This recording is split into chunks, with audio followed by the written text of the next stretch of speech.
Just when a peace agreement seemed within reach, the US has launched strikes on targets in southern Iran. Now, this shows where they happened on Monday. You can see the exact locations marked on the map. The US says it hit missile launch sites and boats that were attempting to lay mines in the Strait of Hormuz. Well, Tehran says the US broke their ceasefire. Washington says it was self-defense. So what's going on here? From Iran's perspective, is that its ability to close the Strait of Hormuz is by far its most important source of leverage. But hypothetically, to add a few additional naval mines in the Gulf at locations that it controls, where it knows where it is, does provide it with additional leverage in the sense that the demining of the Persian Gulf, of the Strait of Hormuz, will be complicated for the US, it will be costly, it will increase insecurity in the Gulf, and that de facto increases Iran's leverage even more in the forthcoming negotiations. That's Middle East security expert Thomas Juneau. That leverage he's talking about, well, it's a theme that carries through both my conversation with him and my chat first up with DW's Washington bureau chief Ines Pohl. Iran, for its part, reacted sharply to the fresh US strikes by saying this: the United States committed a gross violation of the ceasefire in the Hormuz region, that's the region bordering the Strait of Hormuz, in the last 48 hours. Iran holds the US regime responsible for all the consequences resulting from these aggressive and unjustified actions.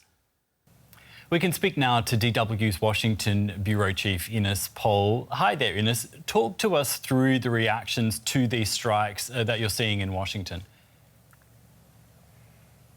So, Jared, the reaction here in Washington is really increasingly mixed. You know, the White House is still, of course, presenting the strikes as necessary and limited, but criticism is definitely growing, including actually also among Republicans and parts of the MAGA movement. Many conservatives, Jared, who supported Trump initially because he promised strength without another long Middle East war, are turning their backs towards him. You know, there is a growing concern that this conflict could spiral and damage the economy at home for a long time. And as we all know, and this is not only happening in the United States, gas prices are already rising. The summer travel season has just started. Airline prices are climbing, and many Americans are really extremely sensitive to cost of living issues right now. So there is a growing pressure in Congress also because several senators from both parties are again raising questions about presidential war powers and whether Trump really needs broader congressional approval if this conflict escalates further. Yeah, right. Ines, on the weekend, Donald Trump did say that a deal with Iran was in reach. So what does this mean now for those negotiations? Yeah, I mean, the only thing what is predictable with Donald Trump is really his unpredictability. You know, on the one hand, he said it will be soon over. We're very close to a deal, and then, of course, he started bombarding again. It will make negotiations much more complicated and also, honestly, politically quite awkward for the White House. You know, as Trump, we just talked about it, just suggested diplomacy was working and the deal was close, and now the renewed strikes create the impression that either negotiations were far less advanced than publicly presented, or that events even kind of happening behind closed doors. So many analysts here believe Iran now feels it has leverage over the United States. The Trump administration repeatedly signals that it wants to avoid a broader war, while Tehran continues, of course, projecting defiance. So the risk for Washington is appearing eager for a deal at almost any price. That's a big concern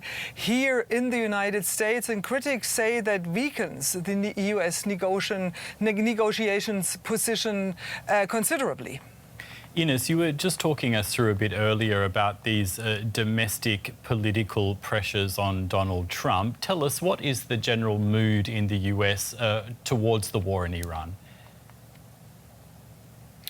You know, honestly, it's increasingly uneasy, if not exhausted. You know, after years, we have to keep that in mind, after years of wars in Iraq and Afghanistan, so many Americans simply do not want another open-ended conflict in the Middle East, and that actually was a promise Donald Trump made when he was running for president. This feeling, of course, also exists among Democrats, independents, and many Trump voters as well.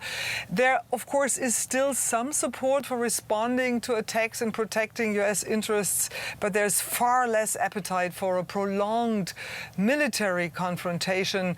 And politically, Trump now faces a difficult balancing act, if you wish, kind of projecting strength abroad while also convincing Americans at home that this will not become just another costly and endless war in Iran. Thanks a lot for that, Ines. That's our Washington Bureau Chief, Ines Pohl there. Professor Thomas Juneau is an expert in Middle East security and intelligence at the University of Ottawa's Graduate School of Public and International Affairs in Canada. Welcome to you. Now, Thomas, I'm just going to bring up the map again showing where the US struck southern Iran, the US saying it hit launch sites and boats that were attempting to lay mines in the Strait of Hormuz. Why would the US be doing this at a time when it's trying to negotiate a deal with Iran that it says is within reach? It's difficult to know exactly what is going on, especially because there's a lot of confusion or uncertainty regarding exactly what happened on Monday. But the possibility that Iran would indeed have been trying to lay maritime mines or naval mines in some parts of the Persian Gulf is possible. The Islamic Republic has done that in the past, and it has been very clearly part of its strategy. So if it is true that it was doing that, then it is to be expected that realistically, given how volatile the situation is right now, given how unsettled it is, that the U.S. would strike it to send the message, we see you, we know what you're doing, and we will not tolerate that. So is that exactly what happened? I'm not sure at this point, but it is plausible to me. You're saying that this is part of Iran's strategy. If we reverse that question, why would it be doing that at a time when it's trying to reach a deal with the US?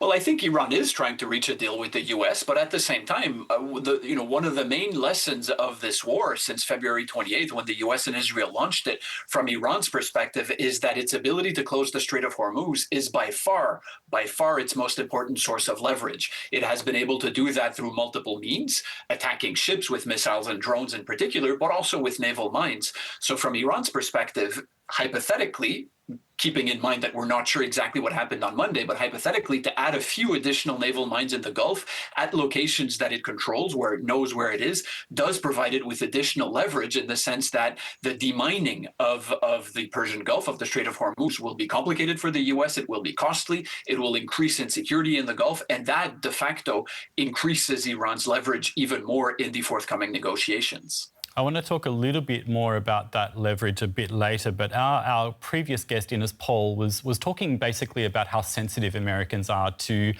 the cost of living pressures right now and how sick they are of fighting open-ended wars. On top of that, midterm elections are coming up too in the US. How much do you think all this is pressuring Donald Trump to try and achieve something that he can sell as a success? Well, in the early phases of the war, in the month of March, in the first few weeks, I and a number of other watchers of this war, we were all making the assumption that President Trump would much prefer a shorter war, so measured in days, perhaps weeks, specifically for the reasons you mentioned. The war, the longer it would go, would cause oil prices to rise. That would feed or fuel inflation in the U.S. That would fuel already high economic discontent in the U.S. because of the cost of living. It would also cause divisions within the Republican Party, where the MAGA pro-Trump coalition has a significant faction that is very isolationist. So the assumption was this would pressure Trump to put an end to the war sooner rather than later. But that assumption turns out to have been mostly wrong in the sense that the war has gone on now for almost 3 months, even if now we are in a very fragile ceasefire. The reality is that the Strait of Hormuz is still closed. So what this tells me is that President Trump is actually much more insensitive to domestic political pressures related to the economy, related to the isolationist wing of the MAGA coalition than we had assumed. The midterm elections are less than 6 months away now, about 5.5 months. And yet President Trump seems impervious to these domestic political pressures. So at some point, I do think that they will matter more and more to him, but a lot less than we had initially assumed. Let's talk about the potential deal itself and what is known about it. What do you make of that, given, I guess, the animosity that exists between both sides and potentially even more now, given that these fresh strikes have happened?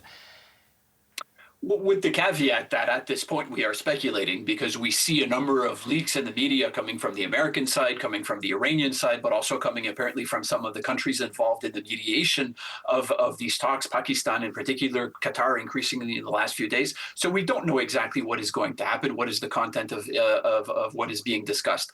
What does seem to me, if I look at the broad contour of what seems to be emerging, is that this deal is very limited in its scope. It is mostly a prolonged ceasefire with the two sides agreeing to really stop shooting, at least for now. The only major outcome in this emerging deal beyond the prolonged ceasefire is an understanding to reopen the Strait of Hormuz. Even that is very incomplete because the opening is going to be partial and it's going to be measured in months, not in days or even weeks. And then all of the other much more difficult issues between the two countries, the nuclear program, the missile program, the lifting of sanctions, will mostly, maybe completely, but at least mostly be punted down the road for future talks that will come later. So in that sense, it is going to be, if it happens, a very incomplete deal. So it's a deal essentially to come to an agreement on, I guess, the Strait of Hormuz, but a deal to have talks. Exactly. That's a good way of phrasing it. It's a deal to start negotiating a deal farther down the road. Given the animosity between the two sides, given the intransigence on the two sides, given the very clear lack of willingness to compromise on the two sides, realistically at this point, that is very much the best that we can hope for. And what happens if these talks happen and the issues aren't resolved? As you were saying, Iran knows it can just block the Strait of Hormuz again. I think there is a very real scenario where there is no deal, even a limited deal of the type that we just discussed. In that case, basically what we would see is a de facto continuation of the status quo that we are in now, which is a very fragile, volatile equilibrium of no war, no peace. And not just no war, no peace, but no war, no peace talks. That equilibrium is premised on what I think is the clear willingness of the two sides to avoid a return to war. I think on the American side, for reasons we discussed a few minutes ago, President Trump would much prefer not going back to war. And on the Iranian side, I think they would also prefer not to go back to war because this war has been very, very costly for the Iranians. But as much as they would prefer not to go back to war, the two sides are clearly unwilling to compromise. So, is it 50-50? I'm not sure. It's difficult to quantify, but there is a possibility of a limited deal, but there's also a clear possibility of no deal at all, in which case we basically muddle along. You're talking about compromise here, and I guess one of the major bones of contention, of course, is the issue of nuclear.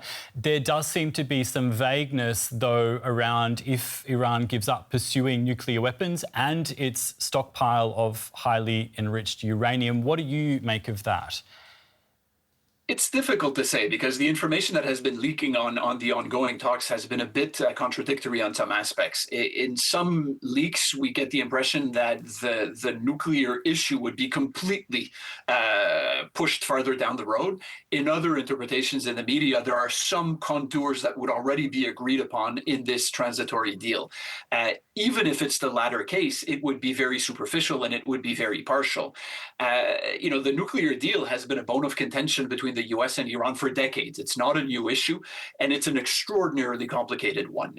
When there was a first nuclear deal in 2015, the Joint Comprehensive Plan of Action, or JCPOA, negotiated under President Obama, it took almost 2 years of negotiations, extremely complicated negotiations, where multiple details on the number of centrifuges, the level of enrichment, which facility in Iran is dismantled fully or partly, in exchange for which sanctions are lifted partially or completely over what time frame, and the list goes on. So I have absolutely no expectation that in the short or even the midterm there can be any kind of agreement at that level. If the two sides can at least agree to start a more complicated process of talks, at this point, again, that's the best we can hope for.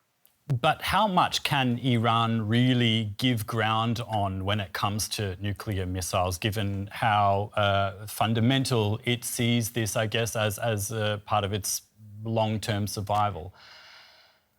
That's an extremely important question, and the simple answer is that we don't have the answer to that question yet. My assumption is that now and for the coming weeks and months and maybe years, there is going to be a very difficult debate at the top of the Iranian system, the political system, to answer that question, and I'm not sure that there's an answer yet. In the past, the Islamic Republic was willing to make some concessions, not absolute concessions, but some concessions on its nuclear program in exchange for concessions from the US, primarily the lifting of sanctions. It is quite possible, not guaranteed, but possible that that will again be the calculus of the Islamic Republic. We will roll back some aspects of the nuclear program in exchange for sanctions relief. It is also possible, however, and this is where the debate in the Islamic Republic will be decisive in the coming months, that the Islamic Republic could completely change its calculus and say, look, in the past, we decided not to build a nuclear weapon, right? That's a key point to make. Today, as we speak, the Islamic Republic does not have a nuclear weapon. But it could say we did not have a nuclear weapon and we were attacked by the US and Israel. The only real way not to be attacked again in the future is to sprint to a nuclear weapon, come what may, whatever the price of that will be. I tend to view that scenario as less likely, but I would absolutely not put it at 0%.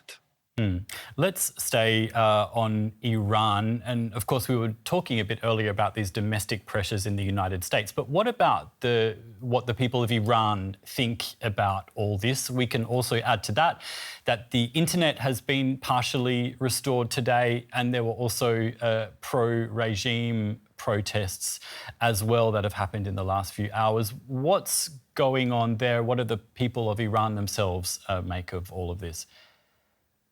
This is a very good question. I'm happy you ask it, because especially in recent weeks and months, with all of the conversations, the analysis on the geopolitical dimension of the war, the nuclear crisis, the ongoing negotiations, all of that is obviously extremely important. But we do forget that the primary victims in all of this are the Iranian people, who not only have suffered tremendously in the last 2.5 months of war, but over decades under this very repressive and brutal and corrupt government.